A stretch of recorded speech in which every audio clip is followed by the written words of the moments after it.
landfill commenced. Unprocessed garbage issue continues.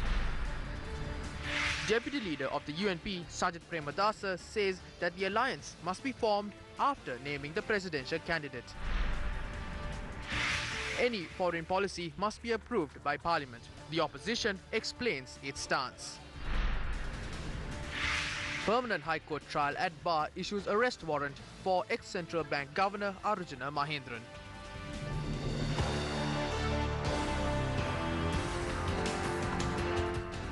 The disposal of garbage within Colombo city limits to the Aravakaru dump commenced last night. For the fourth day today, garbage had accumulated in several areas within the Colombo city limits. Municipal Commissioner Palithananya Kara said the garbage was first transferred to the exchange centre in Keravalapitia and will thereafter be transported to the Aravakaru garbage dumping site.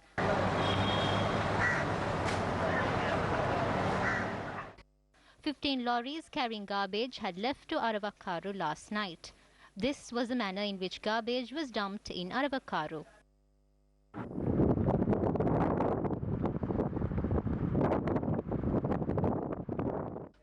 Protesting against the disposal of garbage in the area, the Vanathavilluwa Pradeshiya Sabha chairman said they will not permit unprocessed and non-chemicalized waste to be dumped at the site. However, the chairman of the Vanathavilluwa Pradeshiya Sabha, Samantha Munasinghe, said the garbage was disposed at Aravakalu after inquiring about the process. However, the municipal commissioner revealed yesterday that after considering the adverse impact on infrastructure facilities in the area, the Vanathavilluwa Pradeshiya Sabha had requested for a monthly fee of 2.5 million rupees. However, the chairman of the Vanathavilluwa Pradeshiya Sabha said he will not permit the disposal of garbage if proper standards are not met. We have prepared this system considering the highest rainfall that can be expected during a period of 100 years, which we refer to as the written period. Even if it rains tomorrow, it does not matter.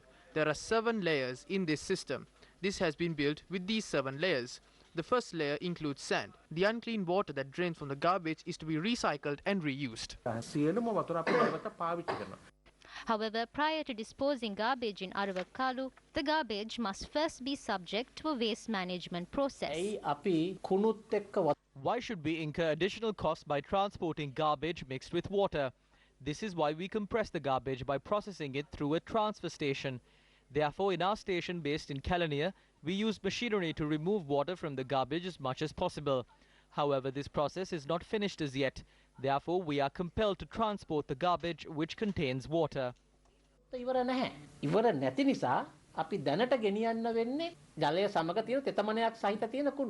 At this point, the Colombo Municipal Council has already taken steps to transport garbage accumulated within the Colombo city limits to Aravakalu, incurring a cost of more than 120 million rupees on a monthly basis.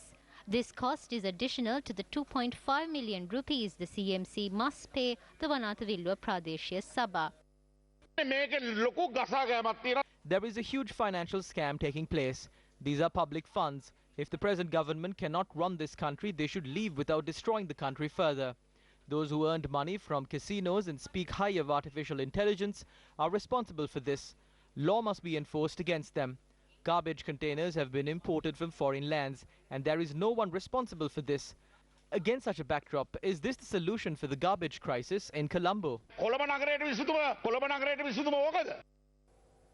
A letter addressed to the Secretary General of the Indian Ocean Rim Association, or IORA, about US-Sri Lanka agreements which are likely to pose a threat to regional and international peace and security was handed over to the South African High Commissioner this morning. 21 signatures of MPs and leaders of several political parties, including MPs Dalasalha Peruma, Dayasiri Jayasekara, Vasudeva Nanayakara, Susil Premajayanta and several others have been placed in the letter. The letter refers to the decision of the Council of Ministers of the Indian Ocean Rim Association at its meeting in Bengaluru in November 2011 to assign maritime safety and security as its top priority area of focus acknowledging the importance of a safe and secure Indian Ocean for socio-economic development. It adds that 3 military or military-related agreements forms a larger project to transform Sri Lanka into a US strategic military hub in the Indian Ocean, a project that is incompatible with the purposes and principles of the Charter of the United Nations and violates the sovereignty, independence and territorial integrity of Sri Lanka. The 3 concerns highlighted in the letter are: 1. Under Acquisition and Cross-Servicing Agreement or ACSA, Sri Lanka agrees to provide the United States with logistical and other support for inter alia, quote, unforeseen circumstances or exigencies, unquote. In other words, it allows utilization and exploitation by US forces of Sri Lanka's strategic harbors, airports and military installations for large-scale power projection operations in and throughout the US Indo-Pacific Command Area of Responsibility, which will transform Sri Lanka into a launchpad for attacks of aggression against third countries in our region. 2. Secret negotiations are ongoing on a new Status of Forces agreement, which permits Department of Defense military and civil personnel, as well as Department of Defense contractors, to occupy the entire territory of Sri Lanka, including inter alia, for other activities mutually agreed, in addition to its use for ship visits, training exercises, and humanitarian activities. Exempts DoD personnel from criminal jurisdiction, grants them diplomatic privileges and immunities, authorizes their entry into the country with only US identification, allows their free movement to any part of Sri Lankan territory, wearing military uniform and carrying weapons. 3.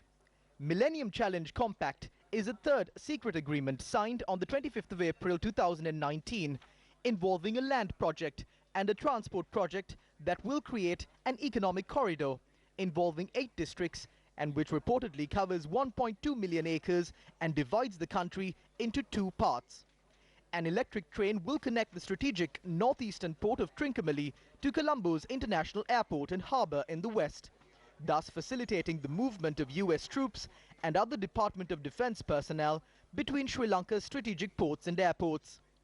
They appeal the IORA member states as a matter of priority to take urgent measures in conformity with their obligations under the IORA Charter and the Charter of the United Nations. America has a new problem because they were controlling their armed forces in the Indian Ocean region through Diego Garcia military base, which is located in the Chagos Islands, which belong to the country Mauritius. This situation has now been completely changed after the Mauritius, which kept on appealing, finally succeeded in getting the International Court of Criminal Justice to forcing Britain to vacate the Chagos Island. And with that, America has lost the Diego Garcia base. So now it has become very urgent for America to quickly find an alternative, and the alternative that they have picked out is Sri Lanka. This was a treaty that was not transparent, that we didn't know what was going on. The state was not properly informed. When the treaty was signed, that the party, that is the United States in this case, did not provide the information, all the information that was needed for us to determine if the treaty is going to have adverse effects on our sovereignty and independence, territorial integrity. But ACSA allows them to come in and use our installations, in fact, including our military installations.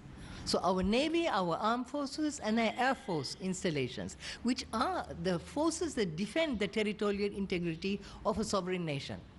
And the Americans are going to be using our installations, which we are paying for. And they are going to walk all over the country with their weapons and their uniforms, and they will run the place. If the US is here, it's not here because Sri Lanka has to be defended. The problem is that there is a conflict between the United States, which has decided in their defense strategy, and the national security strategies. They have decided they have 3 groups of enemies. Number 1 is China and Russia. The second group of threat that they considered is Iran and North Korea. 4 countries you mentioned are all in our region. The opposition reiterated today that any foreign agreement, including the AXA, SOFA and Millennium Challenge cooperation agreements, should be approved in Parliament. The president clearly states that he does not agree to approve these agreements. Even after this, the government is adamant to proceed in this regard. හිතුවක්කාර ලෙස කටයුතු ඉදිරියට ගෙන යන්න උත්සාහ දරනවා. මේවා අපි එහෙම එකඟ වෙන්නේ නැහැ. මෙතුමාලා මේ බොරු බිල්ලමවනවා. ඒ කියනවට එකඟ වෙන්නේ නැහැ. ඔබතුමාලා cabinet You are not part of the cabinet. The statements you make saying that you will not agree are not valid. The Prime Minister must make this statement in Parliament. කියන්න ඕනේ මේ පාර්ලිමේන්තුවට. 2007 අත්සන් කරපු The agreement that was signed in 2007 was presented in Parliament. However, did this government present the agreement signed in 2017 to Parliament? This cannot be enforced based only on the 2007 agreement. An additional agreement is required for it to be enacted. That additional agreement was not signed, thereby it was not enacted. But the 2017 agreement deals with the enactment of the agreement. There is no need for an additional agreement. We will have to surrender our state powers to the powers of a foreign state. This can be cited as a betrayal for 30 silver coins. This is the greed they have for the $480 million US. Gotabaya Rajapaksa was the first person to sign the AXA agreement. If signing the AXA agreement is a betrayal of the country, then Gotabaya Rajapaksa has betrayed the country. We only extended the agreement that he signed, and it's not something new. It was Madam Chandrika in '95 who had first exchanged documents on the SOFA agreement. These are the things that they started. We have signed these agreements after obtaining the approval of the Attorney General. These agreements do not include anything that is detrimental to the country. Their presidential candidate left us and went to America during the height of the war. He got US citizenship and obtained all the possible concessions from the US government. This is a foolish argument. I would like to remind him that if he looks into where Gandhi pursued his education and where Nelson Mandela pursued his education, it was at these imperialist countries that they received their education. Millennium Challenge Cooperation Even if the Millennium Challenge Cooperation Agreement is signed, it cannot be enforced without the approval of Parliament. Freehold of land is only enjoyed by 20% of the people of this country. We have to eventually increase this to 30% and then 40%. වැඩි කරන්න ඕනේ මේ 120 30 40 කරන්නට ඕනේ. මෙම ඉඩම් පනත මීට පෙර When this Land Act was presented to Parliament in 2003, we challenged the legality of this act before the Supreme Court, and the Supreme Court gave a decision that the act was not presented legally. The Supreme Court determined again, this time, that the act has been presented in violation of the procedures. So what is your opinion on acts of Parliament being presented illegally? අදහස කුමක්ද? අපි ක්‍රමවේදයක් හොයාගන්න ඕන. We have to find a procedure to increase the ownership of lands from 20% to 30% and then to 40%. Yes, there are groups that must be protected, but we must provide the opportunity to other groups as well. Do not create a ghost and defeat this MCC. Bill එක හදලා මේ MCC එක නම් පරාජය කරන්න එපා. මේවා ගිවිසුම් නෙමෙයි. ඒවා America. These are not agreements. These are similar to orders from America. They were not discussed amongst us. The agreement is sent to Sri Lanka, and the signed agreement is sent back to America immediately. That's how Sri Lanka signed the SOFA agreement. At no point of time during these past 70 years has the American military provided security to Sri Lanka. We were at war for 30 years. The US military has never helped Sri Lanka at a decisive moment during the war. It was the initial betrayal in 2007 that the Ranil Maitri government has extended for all eternity. The 2007 agreement contains 8 pages. The new document has more pages. So, Honourable Chairman, the difference between a patriot and a traitor is being measured by the weight of the pages between Wickremesinghe and Rajapaksa. So we would like to tell the people of this country that both the Wickremesinghe regime and the Rajapaksa regime have been betraying this country throughout their past. These are the evidence of their betrayal. මේ වික්‍රමසිංහ පාලනය ගත්තා. මාතෘභූමිය ගැන සතපාක හිතන්න නැතුව රට පාවා දීමේ ඉතිහාසයක් තමයි තියෙන්නේ. ඒවා තමයි මේ සාක්ෂි විදිහට තියෙන්නේ. Deputy Leader of the United National Party, Minister Sajith Premadasa, in a statement said the UNP must form an alliance only after announcing its candidate for the presidential election. Minister Sajid Premadasa said he completely agrees with the formation of an alliance named the Democratic National Front, led by the United National Party, to contest the presidential election. Minister Sajid Premadasa said according to a majority of the UNP MPs and the majority of the powerful parties willing to join the alliance, the formation must take place only after announcing the presidential election candidate, and adds it is his personal view as well. Minister Sajid Premadasa said if it is not done accordingly, the proposed alliance can be formed and it would become an alliance which would secure a resounding victory. The deputy leader added that what needs to be done is not spread deceiving news, but to name a candidate and reach an agreement to form an alliance.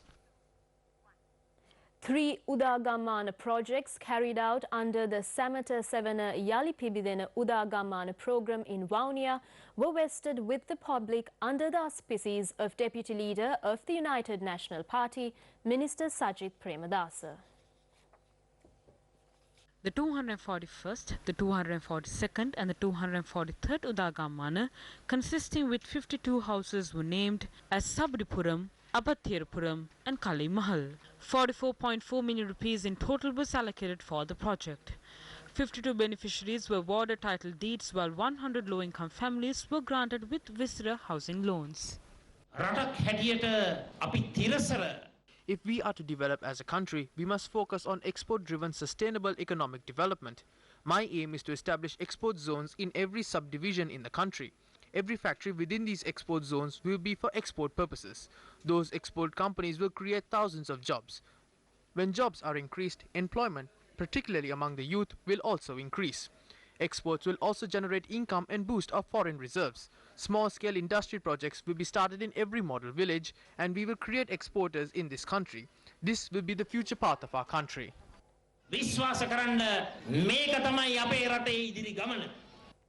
The following views about the presidential candidate were expressed by Minister Mangala Samravira following an event held in Jaffna. We will definitely win the upcoming presidential election. A winning candidate will soon be named by our party. I personally believe Sajid Premadasa is our winning candidate, but that decision should be taken by the parliamentary group and our working committee. The working committee should allow the decision of the majority. A group of provincial councillors of the Kandy district met opposition leader Mahinda Rajapaksa today. The meeting took place at the opposition leader's official residence in Vijayarama, Colombo today. The following discussion took place prior to the arrival of the opposition leader.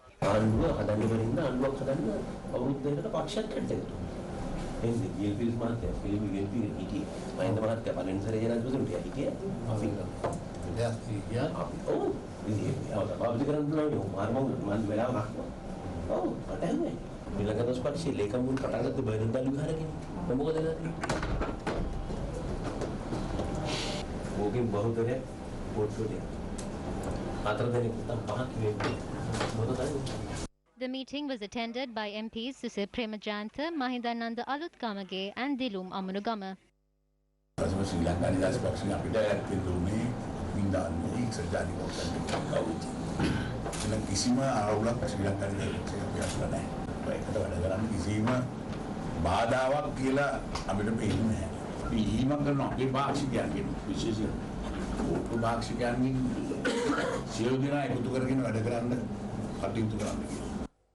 A media briefing was convened today by a group of opposition MPs supporting the Podu Jana Peramuna.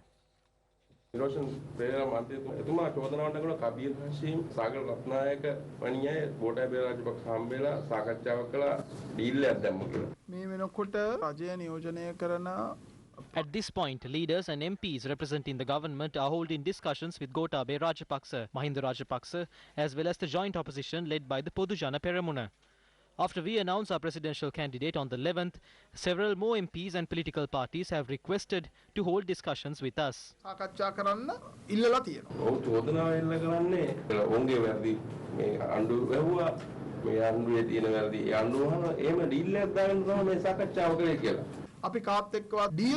We have no reason to form any agreement or to engage in transactions in secrecy, as we are confident that we will win. මොකද අපේ ජයග්‍රහණය පේන්න තියෙනවා. ඒ කියන්නේ ගෝඨාභය රාජපක්ෂ මහතා ජනාධිපති අපේක්ෂක වශයෙන් ඉදිරිපත් වෙනවාමයි.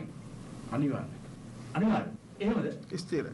එහෙනම් ඇත්තටම දැන් අර ගෝඨාභය රාජපක්ෂ මහතා අර දෙපළක් හමු වීම තියෙන නඩුත් එන්න තියෙන නඩුත් අපි කපා හරිමු කියලා මොනවා හරි එකඟත්වයකට එන්නත් පුළුවන් නේ. නෑ එහෙම නඩු සම්බන්ධයෙන් No. Discussions regarding court proceedings will not discussed anywhere. No one from our team ever spoke of such a matter. Mahinda Rajapaksa or Gotabaya Rajapaksa have not discussed it either. However, I must say that the present government shelters many corrupt individuals. There are some who openly commit wrongdoings as well. We will launch independent investigations and ensure the law will be enforced against such individuals. සාධාරණ වශයෙන් ස්වාධීන පරීක්ෂණ කරලා ඔවුන්ට අධිකරණ කටයුතු වලට මුහුණ දෙන්න සිදුවේ. You're watching Primetime News. We shall be back after this quick commercial break.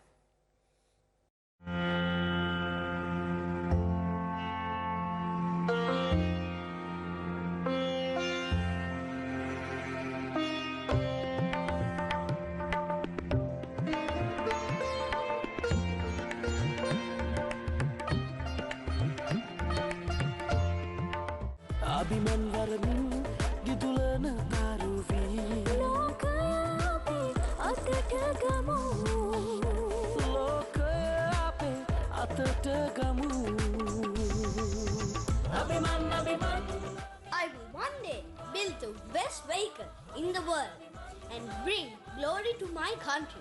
Empowering the dreams of the next generation. Main sponsor Lanka Kiri edat adat hetat hondama de pamanai. Welcome back to the news. With the objective of further strengthening religious ties between Sri Lanka and Cambodia, President Maithripala Sirisena participated in several Buddhist religious programs today. The president today visited the northern province of Siem Reap in Cambodia, one of the most important archaeological sites in Southeast Asia and a UNESCO heritage site containing magnificent remains of the different capitals of the Khmer Empire from the 9th century to the 15th century. The Deputy Prime Minister Samdech Chofia Wengkong Somoy joined the president on the excursion. On his arrival at the Siem Reap International Airport, President Sirisena was warmly welcomed by the governor of the Siem Reap province, T. Seha, and other senior officials. Theravada Buddhism is the common heritage of both Sri Lanka and Cambodia, and Buddhist monks at the religious sites commended the efforts taken by President Sirisena to uplift Theravada Buddhism in Sri Lanka. An event to appoint new employees to the Ceylon Electricity Board was held at the BMICH in Colombo today. The event was held under the auspices of Minister of Power and Renewable Energy Ravi Karunanayaka. 97 employees, including drivers and assistants, were appointed today. The Mahasangha, including the chairman of the Mahabodhi Society, Venerable Banagal Upadhisathera, and the backbench MPs of the United National Party were present at the event. Speaking in Parliament today, Minister of Power and Renewable Energy Ravi Karunanayaka provided answers to some of the issues that have cropped up in the power sector of the country. There are about 200 employees of the CEB who have suffered due to political vengeance, and they are currently holding discussions. There are those acting against these people's issues being addressed. What is your opinion regarding this? The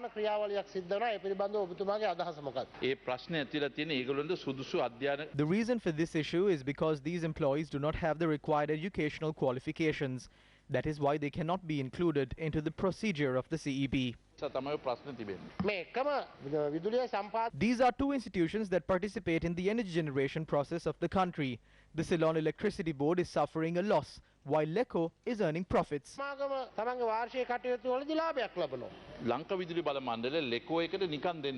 CEB provides electricity to LECO for free. Through providing this for free, the loss is borne by the CEB. So it is the same process that is continuing. There is a total loss of 6,100 million rupees, and the CEB is bearing the entire loss. We are fighting to reduce the diesel that is at 30 rupees to 16 or 17 rupees. There are various obstacles. Here in Parliament, we are introducing measures to promote renewable energy, but this is being stopped by a certain group. නමුත් මේකම නවත්තන යම් කට්ටිය තුලින්. I have seen electricity being disconnected. They do it in a relatively short time. They do not climb up, but they just turn off a switch. I don't know how the labor needed for this increased. If we consider your district, the Ratnapura district, it costs about 5 to 6,000 rupees to get there.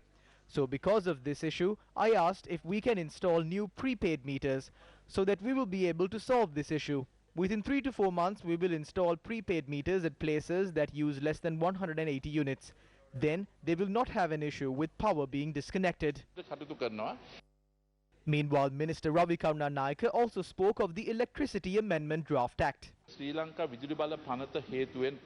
Sri Lanka Electricity Act has not allowed us to sign agreements with a single small-scale hydropower plant or a timber power plant or any other renewable energy power plants. Under the Sri Lanka Electricity Act, the Ceylon Electricity Board does not have the power to do this. Because of these disparities, the construction of renewable energy power plants during the past 5 years had come to a complete standstill. The Attorney General in 2013 had informed of a requirement to issue tenders to obtain power from all renewable energy power plants. The Cabinet of Ministers decided in 2014 that the Act should be amended again. Thereby, on the 20th of August 2018, the Sri Lanka Electricity Amendment Act was gazetted. The Attorney General on the 2nd of August 2019 had stated that the provisions of the proposed Act are not in accordance with the 19th Constitutional Amendment.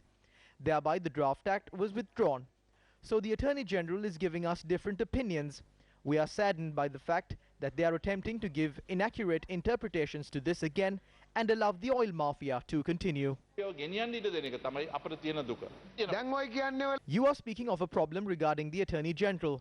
The problem here is that you should not interfere with the powers of the Utility Commission. You must think practically inside Parliament. Do not act like frogs in a well. If you want the innocent consumer to pay 45 rupees, let them pay it. But this price can be reduced to between 10 to 16 rupees. Allow us to do that. A program to evaluate the Millennium Challenge Corporation Sri Lanka Compact was held in Colombo today. The program was organized by Pathfinder Foundation. There is a saying attributed to St. Jerome, contained in a letter sent by him to the Ephesians dating back to 400 AD, in which he had said, Noli equidentes inspicere donati. The 480 million that would be dispersed under the compact is a grant from the American taxpayers' money. And what we are doing today is exactly the opposite of what St. Jerome said. That is, we are examining the teeth of a gift horse. Mr. Bernard Gunatilaka was trusted to represent Sri Lanka in several diplomatic positions. These included various postings around the world and most notably in New York and Washington, D.C. He was also trusted by Sri Lanka to serve as its foreign secretary. In a day and age when the country yearns for patriotism and the notion, country first, all we have to say is, what a moderator. The chairman said that this exercise that we're engaged in is like looking a gift horse in the mouth. I am, in fact, going to do just that. The mission statement of the Millennium Challenge Corporation and its goal states that its goal is to reduce poverty through sustained economic growth. Is there then a connection between the MCC Compact and the concept of growth corridors, in particular the Colombo-Trinco Economic Corridor in the revised National Physical Plan? If there is no connection, who funds the Colombo-Trinco Corridor?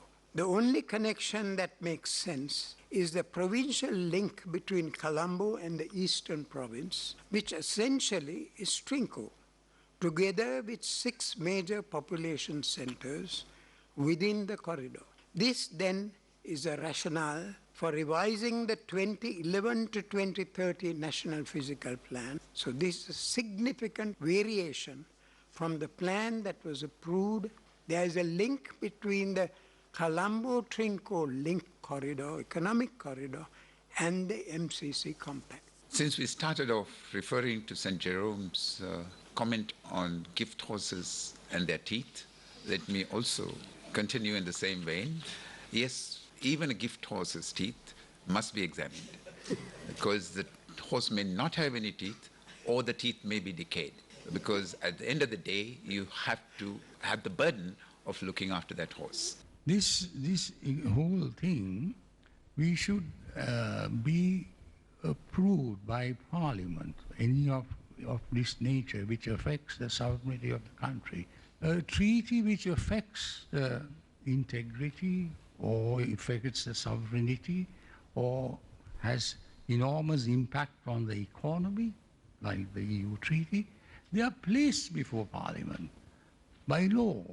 And therefore, it's a time that your organization should draft a little piece of legislation called the Ratification of the Treaties Act, so that this type of agreement is gone before Parliament. I'm General Anton Vijendra, retired, and my question is to Mr. Ladwete.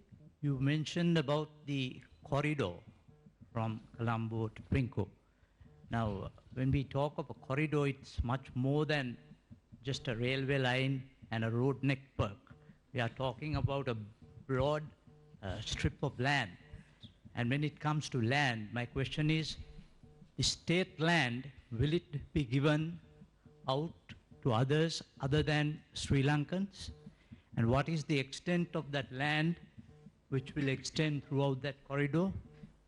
That means, will somebody else be owning this?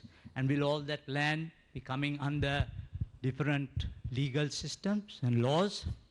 In which case, it is definitely going to affect, for instance, military operations. For example, if you take the war that was fought, all our corridors of approach south were going from south to the north. So if you have broad expanses of land being owned by other people, I mean coming under other laws, it is going to impede. That is one aspect.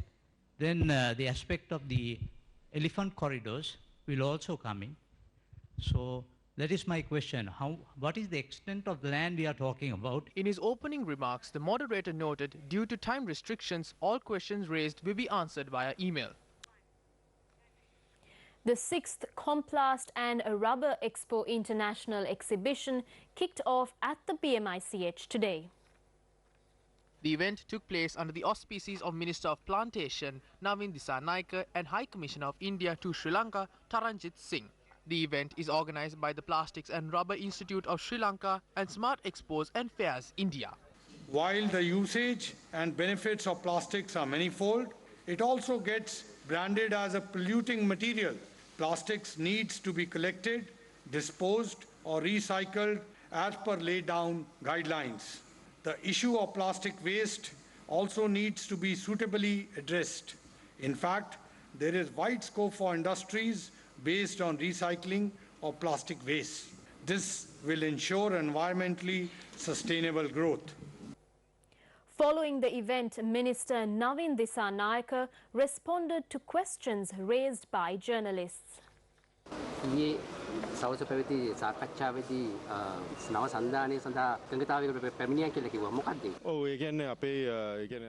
Yes, we have so far reached an agreement on several proposals presented by the group, including Kabir Hashim.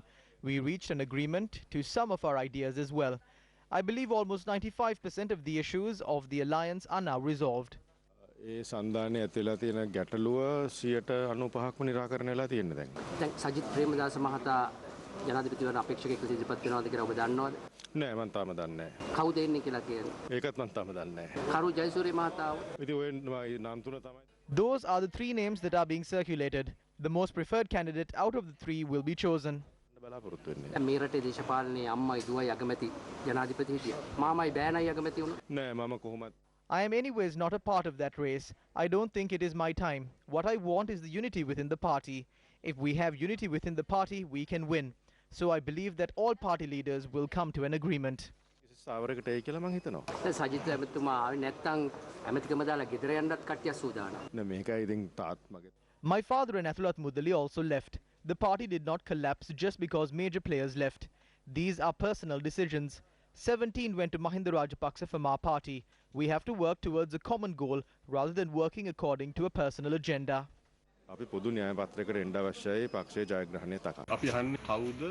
Our question is, who betrayed this party by crossing over with 17 members? It was Karu Jayasuriya who betrayed the party. He is partly responsible for the downfall of the UNP. He joined forces with Mahinda Rajapaksa and pressurized the UNP. The permanent High Court trial at Bar today issued a warrant for the arrest of the first accused in the case filed over the central bank treasury bond scam, former central bank governor Arjuna Mahendran.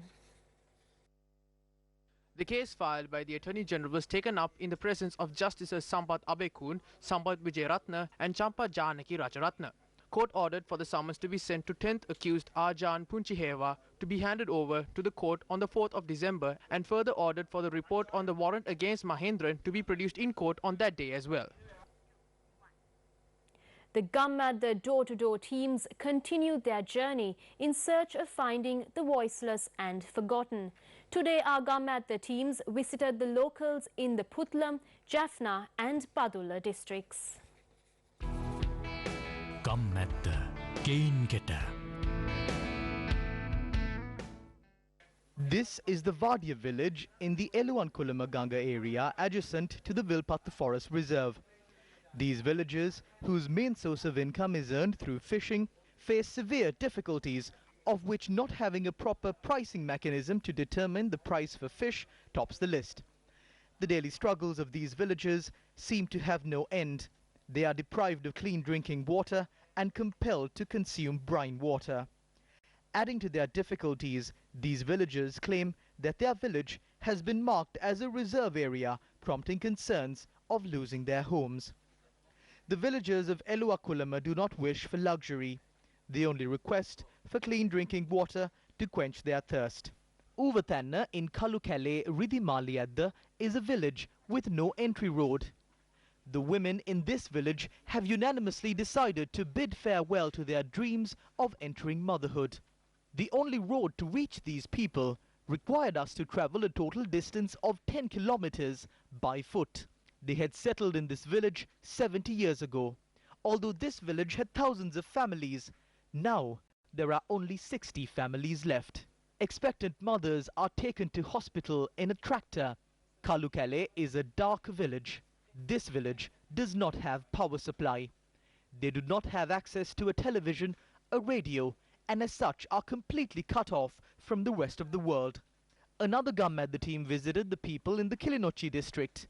The main issues faced by the residents of Kaudatimure and Pungadathivu is the lack of drinking water.